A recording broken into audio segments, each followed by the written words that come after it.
যদি আপনি ডাক দেন মা, মা আরো বেশি রাগ করবে, গুসা করবে। ও মুসলমান ভাইরা, মা থেকে বাবার রাগ একটু বেশি হয় না কম হয়? বাবাকে যদি আপনি গভীর রাতে ডাক দেন বাবা, তো বাবা আরো বেশি রাগ করে, গুসা করে। কিন্তু রে মুসলমান, একটু মনকে দিলকে জিজ্ঞেস করেন, যিনি আমাদেরকে বানানেওয়ালা, আমাদেরকে তৈরি করনেওয়ালা, আমাদেরকে সৃষ্টি করনেওয়ালা, আমাদের রিজিক দেনেওয়ালা, অসুস্থ হলে সুস্থ করনেওয়ালা, ও মুসলমান, ওই আরশে আজিমের মালিক সকালবেলা যদি ডাক দেন আল্লাহ, সাথে সাথে আল্লাহ তাআলা আরশে আজিমের মালিক বলেন, ও আমার গোলাম, আমার বান্দা, কি হয়েছে বলো, কি হয়েছে বলো। আল্লাহু আকবার বলে। দুপুর বেলা ডাক দিয়েছিল আল্লাহ, আবারও মালিক বলবেন বান্দা কি হয়েছে বলো। আবার আসরের নামাজ শেষ করে পরে, শেষ হওয়ার পরে আবার ডাক দিয়েছে আল্লাহ, আবারও সাথে সাথে বান্দা তোমার উত্তর দেওয়া হবে আল্লাহর পক্ষ থেকে। এভাবে আসার পরে 10টার পরে, রাত 2টা নয় 3টা না, যেই মুহূর্তে তুমি ডাক দিবে আল্লাহ, ডাক দিতে দেরি হবে, আল্লাহ তাআলা বলবে গোলাম, রাত 2টা বাজে তোমার বাবা ঘুমের বিছানায় চলে গেছে, ডাক দিল আর জাগ্রত হবে না। মাকে ডাক দিলে মায়ের ঘুম ভাঙবে না, বিবিও তোমার পাশের সিটে ঘুমিয়েছে, ঘুমিয়ে চলে গেছে, ডাক দিলে উঠবে না। সন্তান ডাক দিলে উঠবে না। গোলাম, দুনিয়ার সবাই তোমাকে ভুলে গেছে, তোমাকে মুছে ফেলেছে, কিন্তু আমি তোমার রব, তোমার আল্লাহ, দুনিয়ার সকলেই ঘুমিয়ে গেল, তোমাকে ভুলে গেল, আমি আল্লাহ কিন্তু একটা সেকেন্ডের জন্য ভুলি না। রাত্রে 2টা নয়, যে কোনো সময় তুমি আমি আল্লাহকে রব বলে, আল্লাহ বলে ডাক দিবা। ও সিলেটের মুসলমান, একটা সেকেন্ড নয়, ডাক দিতে দেরি হবে, আরশে আজিমের মালিক আল্লাহ বলতে ডাক দিতে দেরি হবে, আরশে আজিমের মালিক একটা সেকেন্ডও দেরি হবে না বান্দা তোমার উত্তর দেওয়ার জন্য। জোরে সুবহানাল্লাহ বলেন না? আরো জোরে সুবহানাল্লাহ বলেন না? এই জন্য মুসলমান যারা আল্লাহ ওয়ালাদের সুহবত গ্রহণ করেছে, আল্লাহ ওয়ালা আহলুল্লাহদের খানকায় গিয়েছে, ওরা সুযোগ পেলে বলে আল্লাহ আল্লাহ আল্লাহ আল্লাহ, জোরে জোরে মহব্বতের সাথে আল্লাহ আল্লাহ আল্লাহ। তাহলে মুসলমান ভাই বলেন তো, জবান দেনেওয়ালা, রিজিক দেনেওয়ালা, আসমানের মালিক, জমিনের মালিক, খাবার দেনেওয়ালা, সন্তানের মালিক, বিবির মালিক, বাবার মালিক, মায়ের মালিক, ক্ষমতার মালিক সবকে। তাহলে জবান দিয়ে কাকে ডাকবো? সবাই মন ভরে একটু বলেন তো আল্লাহ, আরো জুড়ে বলেন আল্লাহ। ও মুসলমান ভাইরা, রাত্রে গভীর হয়ে গেছে, আমি সূরা মুদ্দাসসিরে কয়েকটি আয়াত কারিমা তেলাওয়াত করেছি। আল্লাহ তাআলা এখানে জান্নাতি আর জাহান্নামীদের কথোপকথনের কথা বলেছেন। আল্লাহ তাআলা বলেন, কুল্লু নাফসিন বিমা কাসাবাত, প্রত্যেক মানুষ তার অন্তর্ভুক্ত। বাবা আদম থেকে আমাদের এই পর্যন্ত এসে যারা চলে গেছে, আমরা হাল এই মুহূর্তে যারা আছি, কিয়ামত পর্যন্ত আরেক দল আসবে, সকলেই তার অন্তর্ভুক্ত। আল্লাহ তাআলা দুনিয়াতে পাঠিয়ে আমাদেরকে ভালো মন্দ বোঝার যোগ্যতা দিয়েছেন কি দেন নাই? কথা বলে হা না করেন। দিয়েছেন কি দেন নাই? সৌদি আরব গেলে 20,000 টাকা বেতন হবে, কিন্তু লন্ডন আমেরিকা গেলে 5 লক্ষ টাকা বেতন হবে। এটা পাগলেও বুঝে না? বুঝে কি না? তাহলে মুসলমান, আল্লাহ তাআলা দুনিয়া বোঝার জন্য, জান্নাত জাহান্নাম বোঝার জন্য আল্লাহ তাআলা মেধা, বুদ্ধি, আকল, দিমাগ দিয়ে পাঠিয়েছেন। দেওয়ার পরে আল্লাহ তাআলা বলে, বান্দা, এবার তোমাকে পূর্ণ স্বাধীনতা দিলাম। তুমি কোরআনের আওয়াজ শুনতে পেয়েছো, এটা শুনে গানের জায়গা যাবে নাকি কোরআনের মাহফিলে আসবে, তোমাকে ইখতিয়ার দিয়েছি, স্বাধীনতা দিয়েছি। আজান হয়েছে, নামাজে আসবে না, দোকানে বসে আড্ডা দিবে, সেই ইখতিয়ার দিয়েছি। কোরআনের বিরুদ্ধে কথা বলে চুপচাপ থাকবে না, প্রতিহত প্রতিবাদ করবে, সেই ইখতিয়ার দিয়েছি। তবে শুনে রাখো, তোমার কিন্তু মরণ হবে, মরণের পরে জবাব দিতে হবে। প্রত্যেকটা প্রত্যেকটা মুহূর্তের প্রত্যেকটা শ্বাস প্রশ্বাসের জবাব দিতে হবে। আর দেওয়ার পরে কিন্তু আমল নামার ওজন দেওয়া হবে। যদি ভালো করো ভালোটা পাবে, আর না হয় তোমার ঠিকানা জাহান্নাম হবে। নাউজুবিল্লাহ। মা কাসাবাত, আল্লাহ তাআলা আমাদের হায়াতের জীবন দেওয়ার পরে বলে, বান্দা এবার তুমি যা কসব করবে, অর্জন করবে, কামাই করবে, ভালোটা যদি অর্জন করো সেটাও পাবে, মন্দটা অর্জন করলে সেটাও পাবে। আল্লাহ তাআলা বলে, যারা কোরআনের মাহফিলে আজকে বসেছে, নেক আমল কসব করেছে, অর্জন করে, আজান হয়েছে নেক আমল কসব করেছে, কোরআন তেলাওয়াত করেছে নেক আমল কসব করেছে, ও মুসলমান মাদ্রাসা দান আর সদকা করেছে, সেটাও নেক আমল কসব করেছে। ওই অবস্থায় বান্দা যখন মরণ হবে রে ভাই, হাশরের ময়দানে যখন আমল নামা ওজন দেওয়া হবে, মিজানের পাল্লা প্রস্তুত হওয়ার পরে আমলটা আপনার ওজন দেওয়া হবে, নেক আমলের পাল্লাটা ভারী হয়ে যাবে। ভারী হয়ে যাওয়ার কারণে আল্লাহ তাআলার পক্ষ থেকে আপনাকে জান্নাত দেওয়া হবে। জোরে সুবহানাল্লাহ বলবেন না? আরো জোরে। মা কাসাবাত, আরেক দল যারা ভুল পথ আমল করবে, গুনাহ করে করে জিন্দেগি জীবনকে শেষ করে দিবে, ওই লোকগুলা যখন মরে যাবে, মরণের পরে যখন তার আমলটা, বদ আমলগুলা বাম হাতে দেওয়া হবে, ওই সময় সে কাউকে দোষী দায়ী করার সুযোগ থাকবে না। মা কাসাবাত রহিনা আয় মারউনা, সে নিজেকে নিজেই দায়ী করতে হবে, কাউকে দোষী দায়ী করার সুযোগ থাকবে। যদি বলেন হুজুর শিলাম এলাকা আমি বসবাস করেছি, দক্ষিণ সুরমায়, আমাদের সময় তো কোনো নবী রাসূল ছিলেন না, সাহাবায়ে কেরাম ছিলেন না, জিজ্ঞেস করা হবে কোনো আলেম গিয়েছিল? কয় না। আল্লাহ তাআলা বলে 2024-এর 26শে ডিসেম্বর, ওই দিন কি ওলামায়ে কেরাম যান নাই? মসজিদের মিম্বর থেকে খতিব সাহেব কথা বলে নাই? মাদ্রাসার উস্তাদরা কথা বলে নাই? তাবলীগের মেহনতের মাধ্যমে হেদায়েতের কথা বলে নাই? জান্নাত জাহান্নামের কথা বলে নাই? ওই আল্লাহ, আমি কি বুঝেছি ওরা যে দলিল স্বরূপ আমার সামনে হাজির করা হবে? আল্লাহ তাআলা এবার বাম হাতে আমল নামা দিয়ে বলবে, যাও দুনিয়াতে বাহাদুরি করেছো, শক্তি প্রয়োগ করে মাদ্রাসা বন্ধ করে দেওয়ার ষড়যন্ত্র শুরু করেছো, আর বলেছিলে 41 পর্যন্তই আমরা থাকবো, আমরা যা বলবো তাই হবে। আলেমরা যখন কোরআনের কথা বলেছে, হাদিসের কথা বলেছে, আল্লাহর বরত্বের কথা বলেছে, নবীর শান নিয়ে কথা বলেছে, ওই সময় বলছে পাকিস্তানি তালেবান সন্ত্রাস জঙ্গি বলে গালি দিয়েছে, বলছে কিছু বললেই পাকিস্তান চলে যাও, তোমাদের জায়গা এখানে নয়। মুসলমান, আল্লাহ তাআলা তাদেরকে বলেছে, তুমি রাখার কে, বসার কে, থাকার কে? তুমি জঙ্গি আর সন্ত্রাসী বলার কে? আল্লাহ তাআলা বলেছে তুমি এইভাবে আর থাকতে পারবে না। আমরা যা বলবো তাই হবে, 41 পর্যন্ত আমরাই। কি বলেছে? আচ্ছা, এখন এখান থেকে উঠে আমরা রাস্তা পর্যন্ত যেতে পারবো, সেই গ্যারান্টি শক্তি আমাদের কাছে আছে? আমার কাছে নাই, আপনাদের কাছে মনে হয় আছে। তো যারা বলেছিল মনে হয় তাদের কাছে আছে। দুপুর বেলা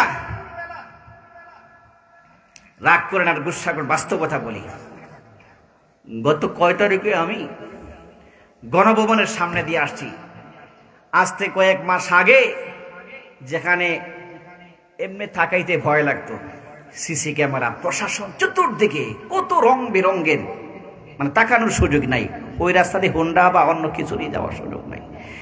এটার অস্তিত্ব, দেয়াল প্রাচীর সব ভেঙে, কোথায় সিসি আর কোথায় প্রশাসন আর কোথায় অস্ত্র? আল্লাহ তাআলা বলে, বান্দা তুই যা মনে করিস তা নয়, ক্ষমতা তোর হাতে নয়, ক্ষমতা আমার হাতে। তুই তাকায় দেখ, 20 আইটেমের দামি দামি খাবার তোর সামনে ছিল, একটা আইটেম খাবার তোর জবান, তোর মুখে দেওয়ার শক্তি নাই। আমি আল্লাহ যা বলি, ক্ষমতার মালিক আমি, ক্ষমতার মালিক তুমি নয়। 41 কেন, 24 শেষ হওয়ার আগে নয়, দুপুরের আগে আগেই কাম ধরে টেনে হেঁচড়ে বের করে আল্লাহ তাআলা বল জানিয়ে দিতে চান, কুলিল্লাহুম্মা মালিকাল মুলক তুতিল মুলকা মান তাশা ওয়া তুইজ্জু মান তাশা ওয়া তুযিল্লু মান তাশা বিয়াদিকাল খায়র। আল্লাহু আকবার বলেন না? আরো জোরে বলেন। আল্লাহ তাআলা কুলিল্লাহুম্মা মালিকাল মুলক তুতিল মুলকা মান তাশা, ক্ষমতা কার হাতে? আল্লাহ বলে ক্ষমতা আমার হাতে, আমি যাকে ইচ্ছা বসাই, আর যদি মাতবরি বেশি করো কানটা ধরে নামায় দিই। কথা বলেন না? কথা বলেন না? তাহলে এই একই বিশ্বাস রাখতে হবে। ওই লোকগুলা ওই সময় বলবে আল্লাহ আমার কাছে তো নবী রাসূল আসে নাই, সাহাবায়ে কেরাম আসে নাই। কই 24 সালে উলামায়ে কেরাম ছিল না? তারা কি গিয়েছে? এখন বলবে আসছিল, কিন্তু আমি বিশ্বাস করে নাই। আমার ধার্মিকতা ছিল, আমার অহংকার ছিল, আমার অস্ত্র ক্ষমতা টাকা ছিল, এই জন্য আমি তাদেরকে পাত্তা দেই নাই। আমি আমার মতো করে চলেছি। আমি ভেবেছি আমার মরণ হবে না। আসলে কি মরণ হবে? হবে কি? ওই লোকগুলা বাম হাতে আমলনামা পাবে, কিন্তু কাউকে দোষী দায়ী করার সুযোগ থাকবে না, যেহেতু উলামায়ে কেরাম সকাল থেকে কথা বলছেন কিনা এই উলামায়ে কেরাম সাক্ষী দিবে। আর যারা মেহনত করে এত সুন্দর করে কোরআনের মাহফিলকে সাজিয়েছে, ওনারাও আপনার বিরুদ্ধে মামলা দায়ের করবে। কথা বলেন ঠিক কিনা? এবার যারা বাম হাতে আমলনামা পেয়েছে জাহান্নামী, যারা ডান হাতে পেয়েছে আল্লাহ তাআলা বলবেন ইল্লা আসহাবাল ইয়ামিন, ওরা হলো আসহাবে ইয়ামিনের অন্তর্ভুক্ত। যারা আজকের এই কোরআনের মাহফিলে বসেছেন, নেক আমল কসব করেছেন, আসহাবে ইয়ামিনের অন্তর্ভুক্ত হয়েছেন। মুসলমান ভাইরা, এলাকার মা বোনরা ভালো করে শুনে নাও গো মা, একদিন মরণ হবে। আর ওই সময় আল্লাহ তাআলার পক্ষ থেকে বলা হবে, ওরে ফেরেশতারা, দুনিয়ার জমিনে আমার বান্দারা আরামের বিছানা ছেড়ে দিয়ে আমি মাওলাকে সন্তুষ্ট করার জন্য সিজদা দিয়েছে, বসে বসে কোরআন হাদিসের কথা শুনেছে। আল্লাহু আকবার বলে। তারা আসহাবে ইয়ামিনের অন্তর্ভুক্ত ভালো ভালো মানুষ। আর দেরি নয়, দুনিয়ার জিন্দেগিতে বড় কষ্ট করেছে, আর দেরি নয় ফি জান্নাত। ও ফেরেশতারা, আর দেরি নয়, লেট করা যাবে না। এই মুহূর্তে আমার তৈরি জান্নাতে আমার বান্দা বান্দীদেরকে পৌঁছে দাও। জান্নাতীরা জান্নাতে আর জাহান্নামীরা জাহান্নামে। এবার আল্লাহ তাআলা সংক্ষিপ্তভাবে কথা বলে, এবার আল্লাহ তাআলা টকশো করে একটা সুযোগ দিবেন। জান্নাতি যারা হবে আর জাহান্নামী হবে। জান্নাতীরা জাহান্নামীদেরকে প্রশ্ন করবে, ইয়াতাসাআলুনা আনিল মুজরিমিন মা সালাকাকুম ফি সাকার। এবার মুসলমান ভাইরা, জান্নাতীরা জাহান্নামীকে বলে, ও ভাই তুমি জাহান্নামে কেন? এই নিকৃষ্ট সাকা নামক জাহান্নামে তুমি কেন হয়েছ? তোমাকে কে পাঠিয়েছে? আমার আল্লাহ, আমার মালিক তোমাকে পাঠিয়েছে। কয় না না, জোর করে পাঠাই নাই। আমি আমার গুনাহের কারণে, বদ আমলের কারণে আল্লাহর সিদ্ধান্তের উপর আমি মাতবরি করেছি। নবীর সুন্নাহর সাথে আমার সম্পর্ক ছিল না, এই জন্যই সাকা নামক জাহান্নামে হয়েছি। কয় ভাই কি কি কারণে? কয় অনেক কারণে, তার মধ্যে 4টা কারণ হয়েছে। তার মধ্যে 1 নম্বর কারণ হচ্ছে, জান্নাতি প্রশ্ন করে, তাসাআলুনা আনিল মুজরিমিন মা সালাকাকুম ফি সাকার। কোন কোন কারণে বলো? কয় ক্বালু লাম নাকু মিনাল মুসাল্লিন। ও ভাই 1 নাম্বার কারণ হচ্ছে, আমি দুনিয়ার জিন্দেগি লম্বা হায়াতের জীবন পেয়েছি, কিন্তু একদিন বলেও আমি মসজিদে যাই নাই, সিজদা দেই নাই, নামাজ পড়ি নাই, মুসল্লি হই নাই।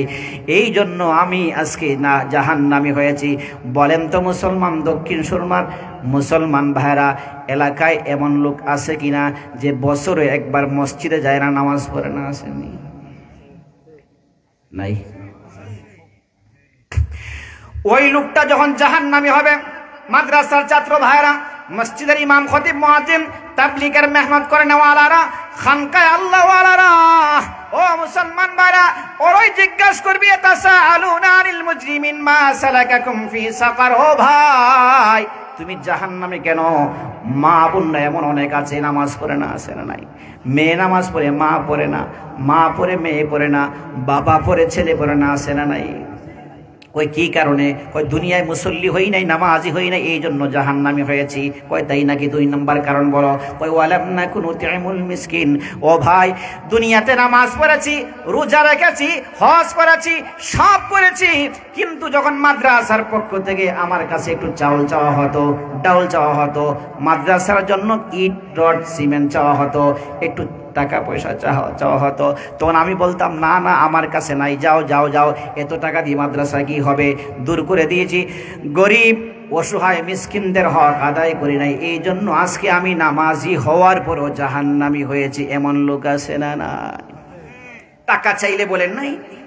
কি বলে? নাই। এমন লোক আছে না নাই? বলে কি না? টাকা চাইলে সব তো 1000 টাকার বান্ডিল, 2 টাকার নোট আর খুঁজে পায় না, যখন পায় না কয় যাও পরে এসো। আছে কিনা? আছে না নাই? আর কয়েকটা মিনিট সময় দিতে পারবেন না উঠে যাবেন গা? তো দেখেন আমাদের চরিত্র, আমাদের ঈমান আর আমাদের হালাত অবস্থা কি। আর আল্লাহর নবীর সাহাবায়ে কেরামদের ইতিহাস, তাদের ঈমান, তাদের হালাত, আল্লাহকে কতটা মহব্বত করেছে, নবীকে কতটা মহব্বত করেছে। আল্লাহর নবীর এক সাহাবী হযরত আলী রাদিয়াল্লাহু তাআলা আনহু, ওনার ঘরে খাবার টাবার কিছুই নেই। ওনার কলিজার টুকরা সন্তান হাসান হোসেন যায় বলছে, মা খাবার দাও। এইভাবে 3 দিন পর্যন্ত বলেছে, খাবার দিতে পারে নাই। যাও বাবা কিছুক্ষণ পরে আসো। এইভাবে 3 দিন শেষ হয়ে গেছে। বুঝতে পেরেছে সন্তানগুলা মা খাবার দেওয়ার ক্ষমতা তার কাছে নাই, সাধ্য নেই। বাবার কাছে হাজির হয়েছে, আব্বা খাবার দাও। মার কাছে 3 দিন পর্যন্ত খাবার চেয়েছি, দিতে পারেন নাই। বাবা, এদিকে আমাদের নানা জান সরকারে দু আলম মুহাম্মদুর রাসূলুল্লাহ আসেন নাই। নানা জানের চেহারা এত সুন্দর, নানা জানের জবানের মুখের হাসি এত সুন্দর, যে হাসির চেহারা দেখলে পেটের খিদা বন্ধ হয়ে যায়। আল্লাহু আকবার বলেন না? আরো জোরে আল্লাহু আকবার বলেন না? আকাশ সুন্দর, নদীও সুন্দর, সুন্দর বনেরি ফুল, তার চেয়ে সুন্দর আমার প্যারা রাসূল, প্যারা রাসূল। তার রূপেতে দন্ন হলো নিখিল মানব কুল, প্যারা রাসূল। বলে আব্বা খাবার নাই, সমস্যা ছিল না। যদি আমাদের নানা জান বাসায় আসতেন সমস্যা ছিল না।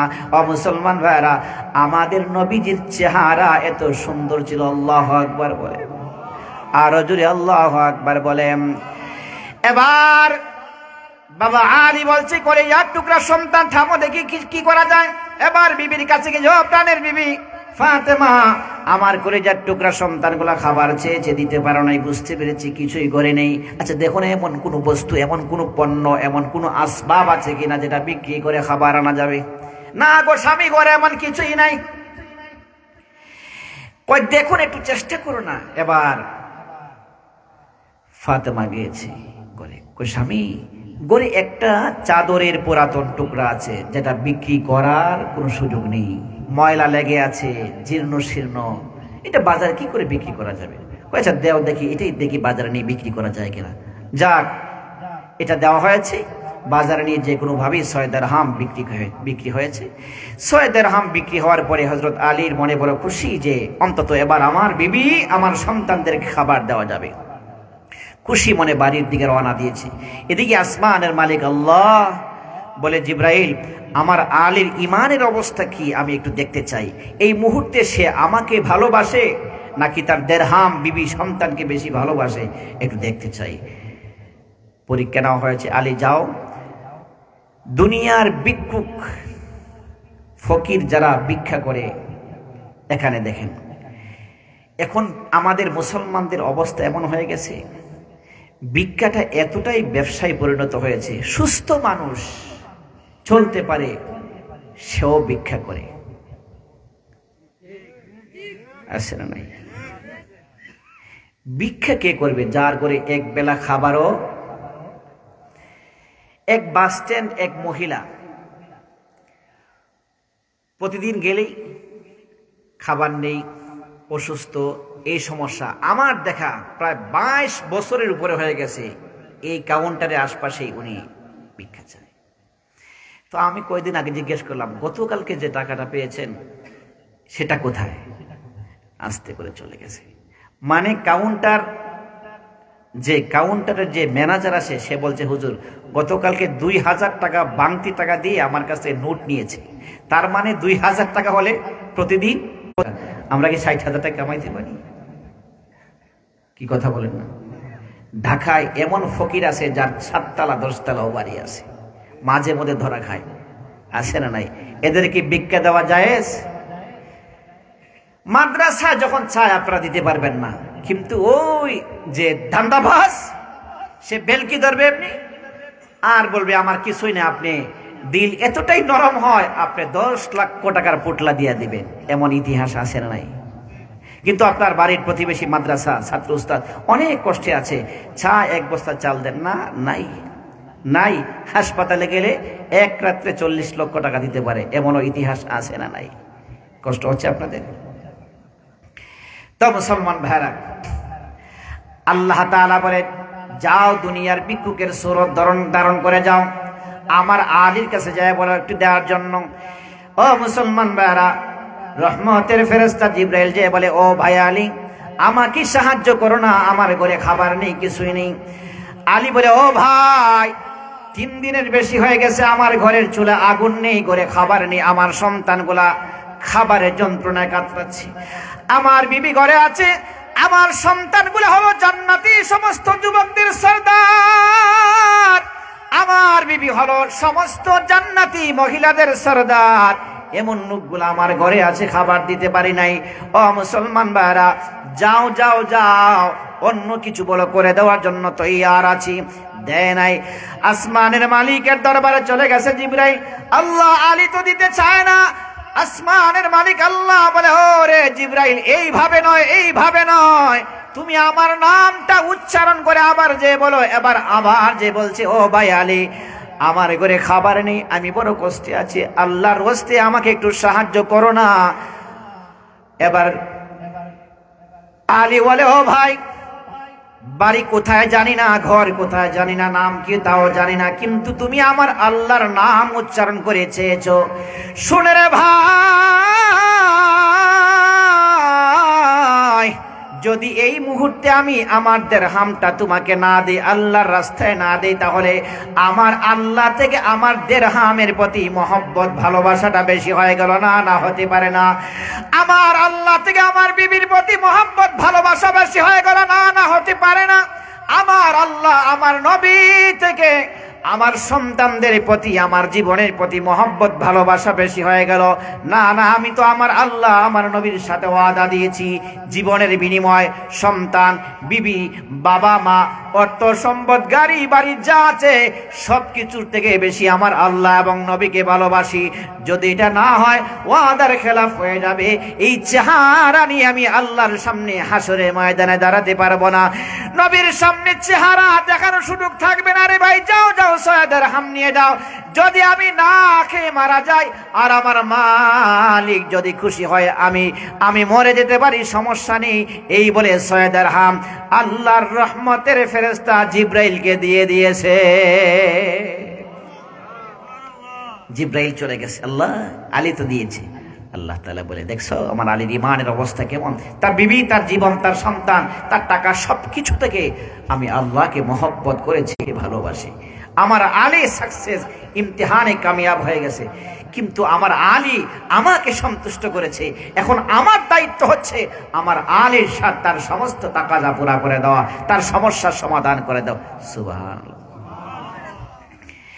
ও মুসলমান ভাইরা, এবার আল্লাহ তাআলা বলে, জিবরাইল আমার আলীর ঘরে খাবার নেই, যাও তুমি সুন্দর একটা উট নিয়ে আমার পক্ষ থেকে আমার আলীকে দিয়ে দাও। সুবহানাল্লাহ বলবেন না? আলী যেই রাস্তা দিয়ে বাড়িতে যাচ্ছে, মনে টেনশন আছে না, ঘরে খাবার নেই, খাবার তো নিতে হবে।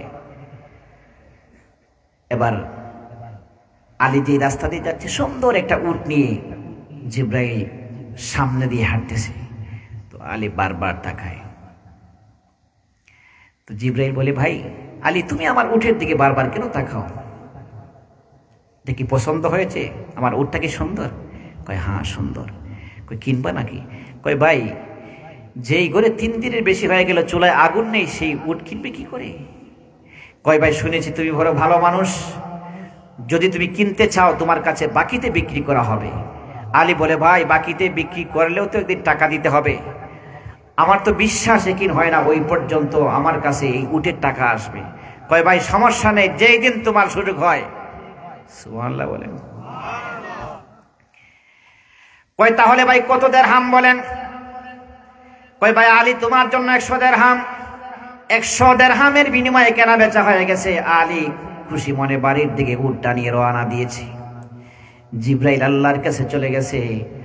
আল্লাহ তাআলা বলে, জিব্রাইল রে, এই মুহূর্তে আমার আলীর ঘরে খাবার নেই, এই মুহূর্তে উটটা কার কাছে বিক্রি করবে? মিকাইল, যাও যাও যাও,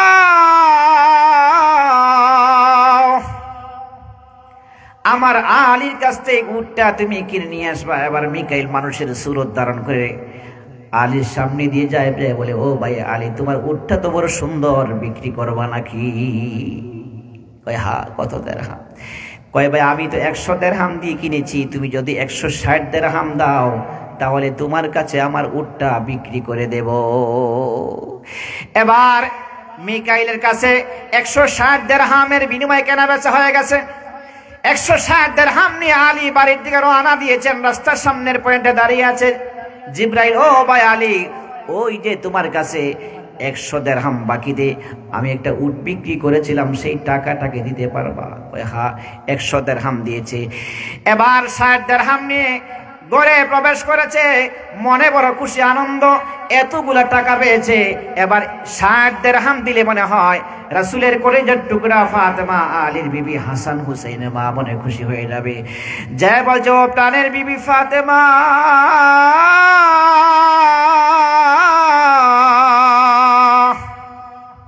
এলাকার মা বোনরা একটু ভালো করে শুনো গো মা, যেহেতু মরণ হবে, মরণের কাছে আল্লাহর আদালতে দাঁড়াতে হবে। দুনিয়ায় কত টাকা হলে, কত ভরি স্বর্ণ হলে, কয়শো ভরি স্বর্ণ হলে তোমার পেটটা ভরবে? ও মা, এবার আলী যে বলছে, প্রাণের বিবি ফাতেমা, আসো আসো, ডাক দেওয়ার সাথে সাথে হাজির হয়েছে। 60 দিরহাম দেওয়ার পরে বলে, ও প্রাণের বিবি, এই 59 দিরহাম, এই টাকা, এই 60 দিরহাম দেখার সাথে সাথে চেহারা জানে কেমন হয়ে গেছে, মলিন হয়ে গেছে। ও প্রাণের স্বামী, আপনি 60 দিরহাম কোথায় পেয়েছেন? আমাদের ঘরে যে বিবি আছে, স্ত্রী আছে, আছে না? আমাদের মা আছে, দাদি আছে, চাচি আছে, বউ আছে না? আপনি যদি দুনিয়ার সব টাকা একসাথে পুটলা বেঁধে এনে বলেন, এই নাও, হাসি দিবে, কথা বলেন কি? আর নেককার কিছু মহিলা আছে যাদের ভিতরে তাকওয়া আছে, আল্লাহকে ভয় পায়, 100 টাকা ইনকাম করার যে স্বামীর শক্তি আছে, সাধ্য আছে, সে যদি 500 টাকা এনে দেয় তো স্ত্রী জিজ্ঞেস করে, এত টাকা কোথায় পেয়েছেন? আছে না নাই? আছে না নাই? ফাতেমা বলে, স্বামী, আমি জানি আপনি ভালো মানুষ, কিন্তু আগে বলেন এত টাকা কোথায় পেয়েছেন, এত দিরহাম কোথায় পেয়েছেন? ও মুসলমান ভাইরা, আলী সব ঘটনা খুলে ফেলেছেন। এবার ফাতেমা বলে, স্বামী, জানি আপনি ভালো মানুষ, কিন্তু আমার ভয় হয়, হাসরের ময়দানের ভয় হয়, আল্লাহর আদালতে দাঁড়াতে ভয় হয়। যদি আমার ভিতরে হারাম যায়, আমার সিজদা আল্লাহর কাছে কবুল হবে না, আমার তিলাওয়াত আল্লাহর কাছে কবুল হবে না, আমার জিকির আল্লাহর কাছে কবুল হবে না, আমার দান আর সাদকা আল্লাহর কাছে কবুল হবে না। ও প্রাণের স্বামী, একটু বলেন না কিভাবে এনেছেন? এবার আপনি যদি খান, আপনার কোনো আমল আল্লাহর কাছে কবুল হবে না, সন্তান জাহান্নামী হবে, আমার স্বামী জাহান্নামী হবে, আমি জাহান্নামী হতে চাই না। যদি হালাল খেয়ে, যদি আর হারাম খেয়ে বাঁচতে চাই না, প্রয়োজনে মরে যাব। ও এলাকার মা বোনরা, বাবারা, ভালো করে শুনেন। এবার ফাতেমা বলে, স্বামী, এইভাবে নয়, চলেন আমাদের আব্বা জানের কাছে, রাসূলের কাছে গেলে সব সমস্যার সমাধান হয়ে যাবে। এবার স্বামী স্ত্রী দুইজন মিলে নবীজির সামনে হাজির হয়েছে। এবার ফাতেমা বলে, আব্বা, আমার স্বামীর এই ঘটনা, এবার আমার কাছে 60 দিরহাম এনে দিয়েছে। নবীজি মুচকি হেসে বলেন, ওরে ফাতেমা,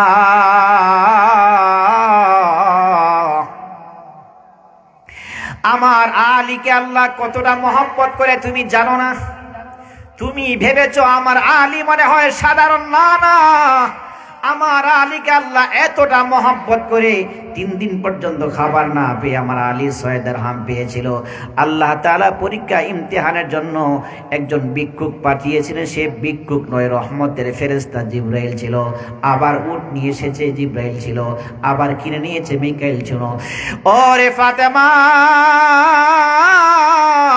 আমার আলী আমার আল্লাহ আমার রবকে খুশি করেছে, আর আমার আল্লাহ আমার আলীকে 6 দিরহামের বিনিময় আল্লাহ তাআলা 60 দিরহাম দিয়ে আমার আলীকে খুশি করেছে।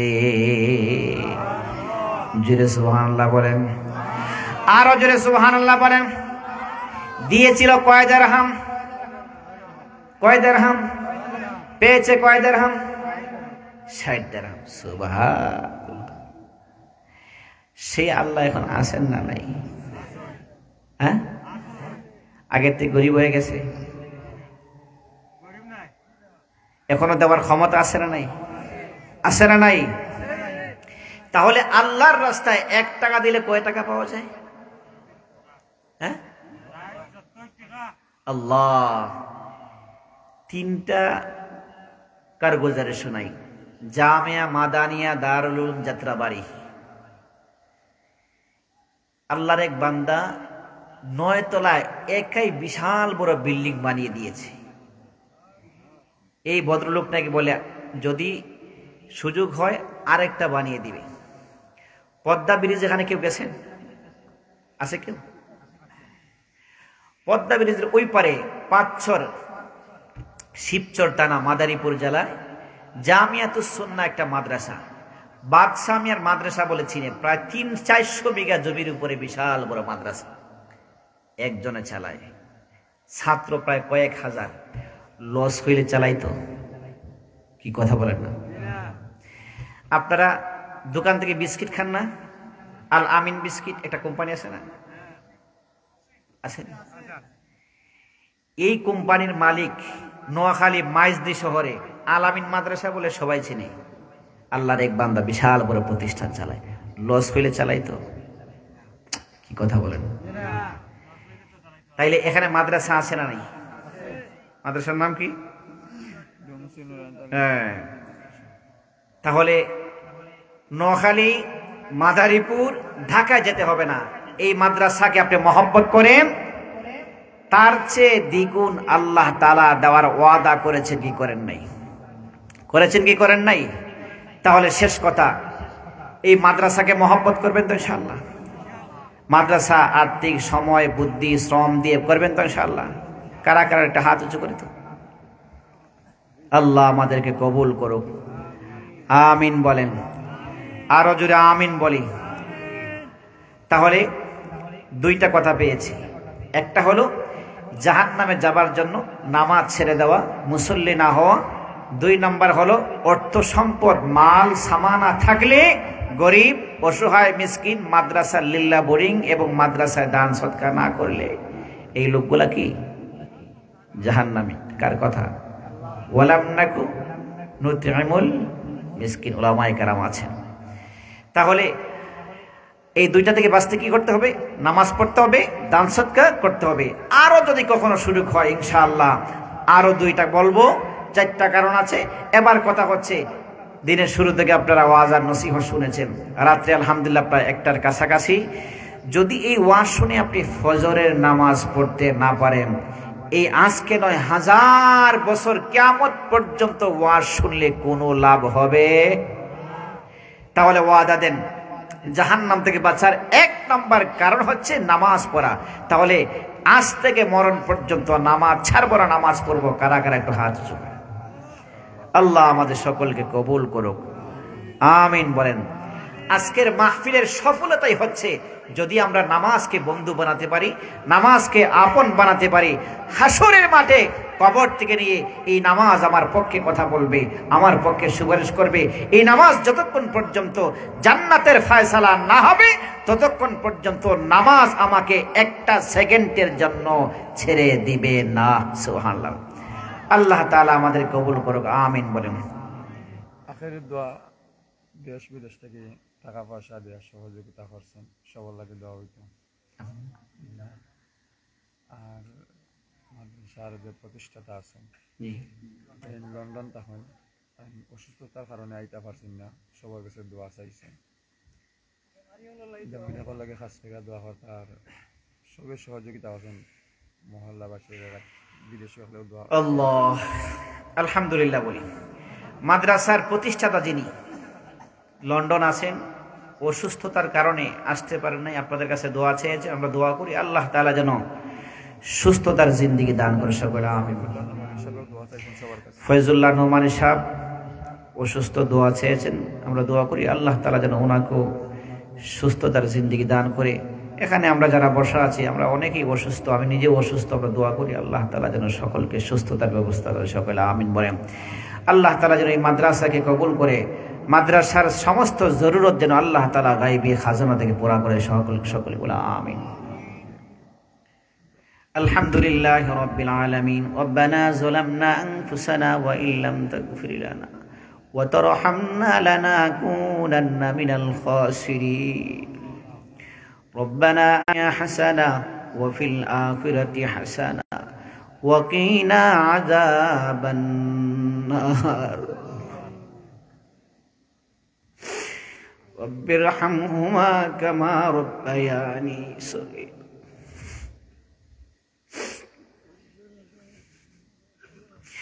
আয় আল্লাহ, গভীর রাত্রে মাওলা দুনিয়ার সব মানুষ ঘুমের বিছানায় চলে গেছে। আয় আল্লাহ, তুমি মাওলা পাকের মহব্বতে তোমার বান্দারা এখনো রয়ে গেছে। আল্লাহ, এখানে আমার মতো গুনাহগার কেউ নাই মাওলা। আয় আল্লাহ, আমার গুনার দিকে নজর দিও না রে মালিক।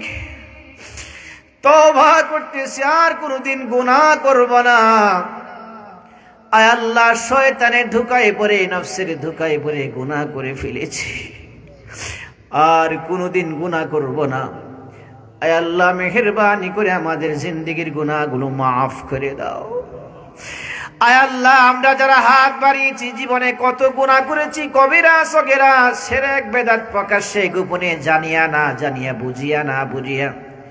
আয় আল্লাহ, সমস্ত গুনাহের উপরে তওবা করতেছি মাওলা। আমাদের তওবাকে কবুল করে এই মাঠ থেকে বের হওয়ার আগে আগে নিষ্পাপ মাসুম বানায়া দাও। আয় আল্লাহ, মাদ্রাসার প্রতিষ্ঠাতা যিনি আল্লাহ এখন লন্ডনে অবস্থান করছেন, আল্লাহ ওখান থেকে দোয়া চেয়েছেন, অসুস্থ। আয় আল্লাহ, উনাকে তুমি সুস্থতার ব্যবস্থা করে দাও। আয় আল্লাহ, চিকিৎসার যত জরুরত রয়েছে গায়বী খাজানা থেকে পুরা করে দাও। আজকের মাহফিলের মুফতি ফয়জুল্লাহ সাহেব অসুস্থ, আল্লাহ উনাকে সুস্থতার ব্যবস্থা করে দাও। এই মাদ্রাসায় যারা টাকা দিয়ে, মেধা দিয়ে, বুদ্ধি দিয়ে, সময় দিয়ে, শ্রম দিয়ে সুন্দর করে সাজানোর জন্য চেষ্টা করেছেন, আয় আল্লাহ তুমি তাদেরকে কবুল আর মঞ্জুর করে নাও। রব্বে কারীম, আজকে যারা দান সদকা করেছে একে উসিলা করে অভাব অনটন দূর করে দাও। আয় আল্লাহ, মালে বরকত দিয়ে দাও। রব্বে কারীম, আয় আল্লাহ, সাদা দাড়িওয়ালা মুরব্বী বাবারা হাত বাড়িয়েছে, আল্লাহ তুমি না বলেছো সাদা দাড়িওয়ালারা যেই মজলিসে হাত বাড়ায় ওই হাতগুলাকে খালি হাতে ফিরে দাও। আল্লাহ, সাদা দাড়িওয়ালাদেরকে উসিলা করে আমাদেরকে মাফ করে দাও। আয় আল্লাহ, যুবক ভাইদের চোখের পানি তোমার কাছে বড় প্রিয় আল্লাহ। যুবক ভাইদের চোখের পানিকে উসিলা করে আমাদেরকে মাফ করে দাও। ছোট ছোট নাবালিগ ছোট ভাইরা হাত বাড়িয়েছে, তাদেরকে তুমি কবুল করে নাও, তাদেরকে উসিলা করে মাফ করে দাও। আয় আল্লাহ, হাফিজে কোরআন উলামায়ে কেরামরা হাত বাড়িয়েছে, আয় আল্লাহ তাদেরকে উসিলা করে আমাদেরকে মাফ করে দাও। আয় আল্লাহ, আমরা যারা হাত বাড়িয়েছি আমাদের সকলকে তুমি কবুল আর মঞ্জুর করে নাও। মাদ্রাসার মুহতামিম সাহেব, সমস্ত উস্তাদগণ, ছাত্র ভাইরা সকলকে তুমি কবুল আর মঞ্জুর করে নাও। রব্বে কারীম, মাদ্রাসায় ডাউল চাল টাকা পয়সা দিয়ে যারা সাহায্য করে সকলকে কবুল আর মঞ্জুর করে নাও। আখিরে দরখাস্ত মালিক, এই শীতের মাঝে আল্লাহ বিছানায় বসা যায় না, লেপ তুষক কম্বল আছে তারপর ঠান্ডা লাগে মাওলা। যেই মা আমাদেরকে পেটে ধারণ করেছেন ওই মাকে আল্লাহ নিজ হাতে কবরে রেখেছি, একটা বালিশ দিতে পারলাম না। মার কবরে বিছানা নাই, বাতি নাই, কিছুই নাই। আয় আল্লাহ, ওই মা শীতের দিনে আমাদেরকে শুকনা বিছানার ব্যবস্থা করে দিয়েছে, প্রস্রাব পায়খানা করে দিয়েছি, মারা বিছানায় ঘুমাইছে। আল্লাহ, আমাদের মারা কবরে পড়ে আছে, কেমন করে আছে জানি না গো আল্লাহ। আয় আল্লাহ, তাদের সন্তান হয়ে হারাম। আয় আল্লাহ, আমাদের মার কবরের আযাব মাফ করে দাও। আয় আল্লাহ, আমাদের কবরকে জান্নাতের বাগান বানায় দাও। আমাদের বাবারা রৌদ্রে পড়ে বিদেশ পানি করে কষ্ট করে ঘর বাড়ি জায়গা জমি সব দিয়ে অন্ধকার কবরে পড়ে আছে। আয় আল্লাহ, বাবাদের কবরকে জান্নাতের বাগান বানায় দাও। আয় আল্লাহ, আমাদের দাদা দাদির কবরকে জান্নাতের বাগান বানায় দাও। আমাদের নানা নানির কবরকে জান্নাতের বাগান বানায় দাও। আয় আল্লাহ, আমাদের উস্তাদের মাধ্যমে আয় আল্লাহ এই পর্যন্ত এসেছি। আল্লাহ, আমাদের উস্তাদরা আমাদের পেছনে শ্রম দিয়ে কষ্ট করে কবরে চলে গেছেন। আয় আল্লাহ, তাদের কবরকে জান্নাতের উঁচা মাকাম বানায় দাও। আয় আল্লাহ, আমাদের মা বাবা সহ যত আত্মীয় স্বজন বেঁচে আছে, যারা বেঁচে আছে হায়াত বাড়ায় দাও। আয় আল্লাহ, যারা অসুস্থ রয়েছে সুস্থতার জিন্দেগি দিয়ে দাও। রব্বে কারীম, আমাদের বিবিদেরকে সুস্থতার সাথে নেক হায়াত বাড়ায় দাও। আমাদের বিবিদেরকে আল্লাহ আমাদের জন্য জান্নাতে যাবার কারণ বাড়ায় দাও। রব্বে কারীম, আয় আল্লাহ, আমাদের ভাই মুফতি ইহসানুল হক, আয় আল্লাহ, উনাকে তুমি দ্বীনের জন্য কবুল করে নাও।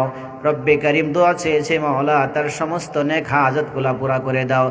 আখিরে দরখাস্ত মালিক, জানি না আমাদের কার হায়াতের জিন্দেগি জানি শেষ হয়ে গেছে।